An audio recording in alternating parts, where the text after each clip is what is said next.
The episode opens with schoolteacher Elizabeth Thatcher rushing to make it to the church service where Reverend Anderson is preaching about the guiding light of providence through darkness.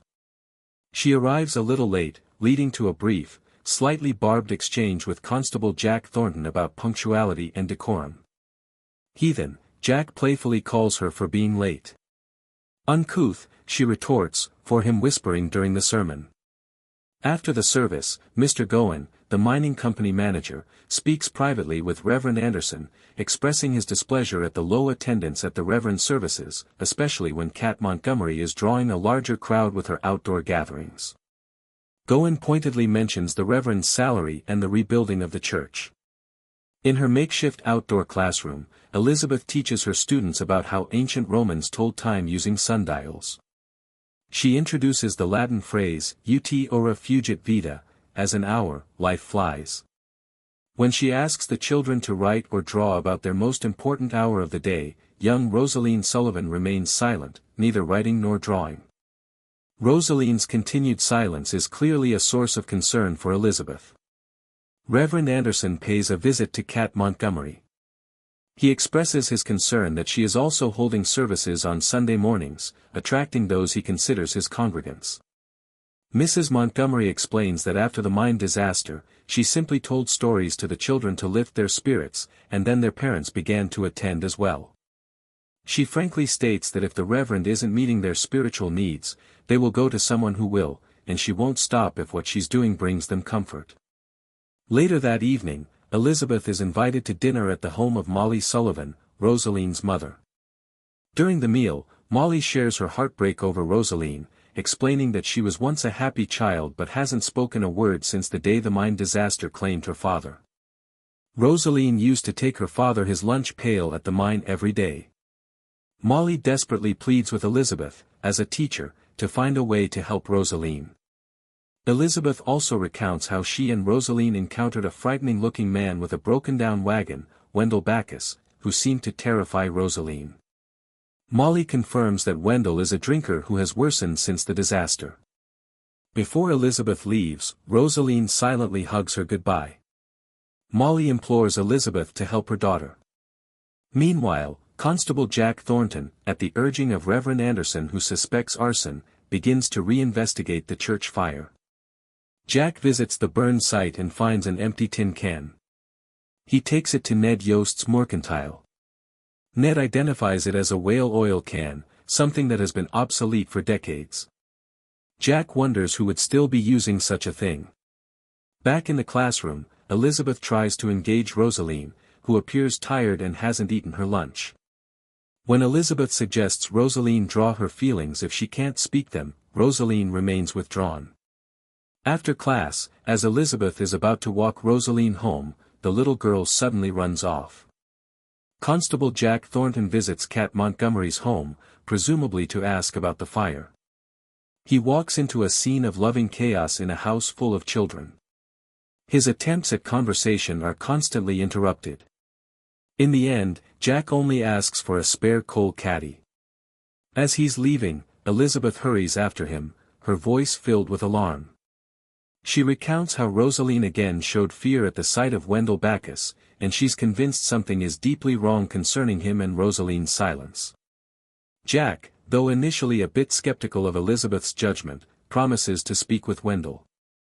A short while later, during the school's lunch break, while Elizabeth is settling a dispute between two boys, she is horrified to realize Rosaline has vanished. At the same moment, she sees Wendell Backus's wagon heading out of town. Panicked, Elizabeth rushes to tell Jack, convinced Wendell has taken Rosaline. Reverend Anderson, who is present, expresses concern for Wendell, saying he's been a troubled soul since the explosion. Jack immediately takes charge. He tells Elizabeth to return to the schoolhouse in case Rosaline comes back there, while he goes after Wendell. Reverend Anderson is tasked with knocking on doors on Main Street to see if anyone saw anything. Jack intercepts Wendell. He searches Wendell's home and wagon but doesn't find Rosaline. Jack interrogates Wendell sternly. Wendell, in his despair and torment, finally reveals the truth. Some time ago, in a drunken state, he had yelled at Rosaline for not answering when he asked her the day. He had raised his hand to her as if to strike, and though he didn't actually hit her, he knew he had terrified her. Wendell also confesses his own profound guilt and pain. He should have died in the mine that day, but his best friend had worked his shift for him because he was sick. He feels as if he killed his friend himself and has been trying to self-destruct with alcohol ever since. Jack, seeing Wendell's anguish, tells him that perhaps he was spared for a reason and that it's not too late to do something good with his life. Meanwhile, the entire town of Coal Valley is searching for Rosaline. Elizabeth, Molly, and many other women, along with the miners, spread out, their calls of Rosaline echoing through the night. Even Reverend Anderson and Wendell Backus join the search. Molly is near collapse but remains determined to find her daughter. Elizabeth, following her intuition, goes alone towards the abandoned mine. She calls Rosaline's name. And then, in a dark corner near the mine entrance, she finds Rosaline huddled, still clutching her lunch pail. Elizabeth embraces the child, reassuring her that everything is all right. "I am so glad I found you," Elizabeth says. "The whole town has been out looking for you. Did you know that?" Rosaline is still silent. Elizabeth sees Rosaline's drawing and says, "I think I know why you came here.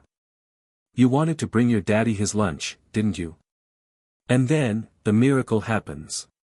Rosaline looks up at Elizabeth, her eyes filled with tears, and the first words she has spoken in so long tumble out, I didn't bring him his lunch." She sobs as she recounts that on that day, a friend had asked her to play, and she had gotten distracted and forgotten to take her father his lunch. Then the boom came. "What will Mommy say when she finds out I didn't bring him his lunch?" Rosaline cries. Elizabeth gently replies, "She will tell you that she loves you more than life itself." She assures Rosaline it wasn't her fault that her father died in the mine. When Elizabeth brings Rosaline back, the town erupts in joy and relief. Molly rushes to embrace her daughter, and Rosaline cries out, "Mommy. I'm sorry, Mommy. I love you." Tears of happiness mingle with words of love. Everyone, including Wendell Backus, witnesses the sacred reunion. The light of love and truth has freed Rosaline from her burden of guilt and restored her voice. The next day in class, Elizabeth teaches another Latin phrase, Sol omnibus lucet, the sun shines for everyone. Rosaline confidently raises her hand and answers the teacher's question, correctly guessing that sol means sun. After school, Jack Thornton approaches Elizabeth. He sincerely apologizes for having misjudged her when she first arrived. Elizabeth smiles in acceptance. Jack then uses the Latin word bella, beautiful, to compliment her. Also on that day, Reverend Anderson has a frank conversation with Mr. Goen. He states that gathering to praise God doesn't necessarily require a building. He realizes he was wrong to blame Cat Montgomery or to fixate on the church building. He announces his resignation from his company-paid position so he can truly serve his congregation, even without a church or financial backing. Where God guides, God provides, the Reverend declares. The episode concludes with Jack Thornton returning the coal scuttle to Cat Montgomery. He sees Cat's son holding his horse for him and smiles. A sense of peace and new hope is slowly returning to Coal Valley.